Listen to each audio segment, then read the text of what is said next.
नमस्कार, मी संदीप बेसरकर, वनी न्यूज 24 या मराठी न्यूज चॅनलमध्ये सर्व प्रेक्षकांचे स्वागत करतो।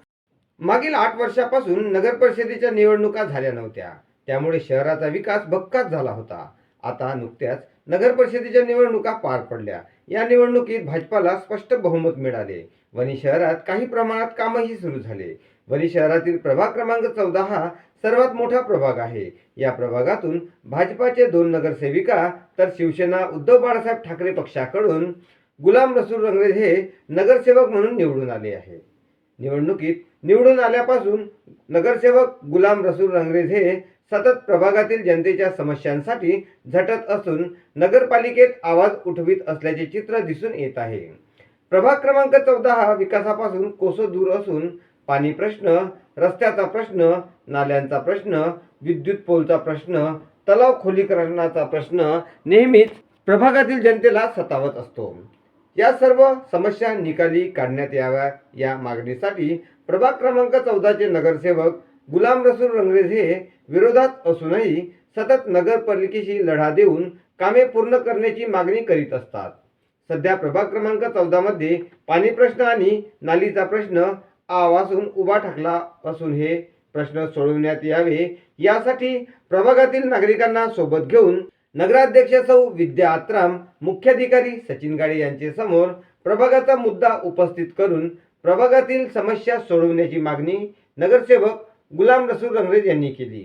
यातील काही मागण्या मान्य झाल्या असून प्रभागात पाण्याचा प्रश्न असल्याने काही ठिकाणी टँकरने पाणी पुरवठा सुरू झाला आहे, तर रजानगर परिसरात रस्त्यालगत मोठमोठी काटेरी झुडपे वाढलेली होती, ती जेसीबी मशीनच्या सहाय्याने काढण्याचे काम सुरू करण्यात आले आहे। मात्र प्रभाग क्रमांक 14 मधील काही कामे अजूनही अपूर्णच आहे।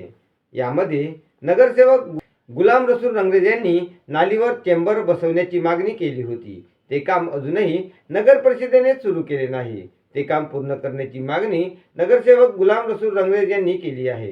तर गोकुलनगर येथील तलाव हा वर आणि गोकुलनगर येथील रस्ते आणि घरे खाली आली आहे, त्यामुळे तलावाचे पाणी गोकुलनगर वासियांच्या घरात शिरत आहे। त्यामुळे येथील तलावाचे खोलीकरण करण्यात यावे अशी मागणी नगरसेवक गुलाम रसूल रंगरेज यांनी केली आहे। प्रभागातील समस्यांना घेऊन नगरसेवक गुलाम रसूल रंगरेज हे सतत झटत आहे, त्यामुळे प्रभागातील जनतेचा त्यांना चांगलाच पाठिंबा मिळत आहे। त्याच जोरावर गुलाम रसूल रंगरेज हे जनतेच्या मनात घर करीत असून जनतेच्या सेवेसाठी सतत झटणार असल्याचे त्यांनी वनी न्यूज 24 शी बोलताना सांगितले। रंगरेज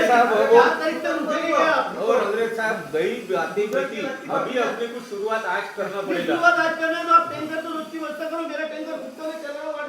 मैंने इतना तक बोला कि मेरे पास मुंडे की व्यवस्था नहीं है, आप मेरे पास टैंकर की व्यवस्था। आदमी का बोला तो मैंने बोला मैं आदमी देता हूँ, मैं नहीं आता उधर आदमी देता हूँ।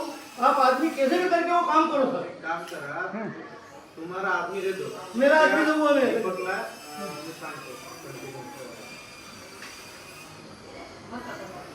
नहीं मैडम, लोग मेरे को रात उस दिन भी मेरे को घर जाके गालियाँ बके लोगों ने क्या हमने फक्त मेरा नंबर है, बाकी किसी का नंबर नहीं वहाँ पर। ये मेरी इज्जत खराब हो जाएगी ना। इनको ही बोलेंगे, दूसरे को कैसे बोलेंगे ना। हम राखी में मेरा तमाशा बना दिया पूरा। मैंने कचरे का बोला, ये कचरे के लिए रंगरेज मेला क्या, मेरे वीडियो आपको बताओ। रंगरेज मेला का रंगरेज टूटे गेला बोले, रंगरेज को अभी नाली क्यों नहीं साफ कर रहा, वो नाली का मैटर अपने क्लियर हो गया। अभी रोज डेली मेरे घर पे आके चक्कर इतने भयानक मार रहा है, इतने भयानक। मैं कब तक आता सवेरे वो इनके तरफ ये उनकी 13 साहब को बुला के मेरे सामने बात है कि मीटिंग का कोई जरूरत नहीं है। फिर बाद में किसने आया था मीटिंग के लिए? अरे बाबा तुम क्या सुनना बाबा तो क्या है, इसे तो भूजल की परमिशन तो होनी को ना। देखो अभी आपको बता दो भैया, भूजल की परमिशन तो मानता है, लेकिन 1 महीना होगा ये पहली बार है क्या? एक महीने की परमिशन देंगे तो आप टैंकर की व्यवस्था क्यों नहीं करते? आप टैंकर की व्यवस्था करो ना। नहीं आ रहे मैडम, आज का मेट्रो भाई टैंकर, एक टैंकर आ रहा है वो भी जबरदस्ती 10 बार बोलने के बाद।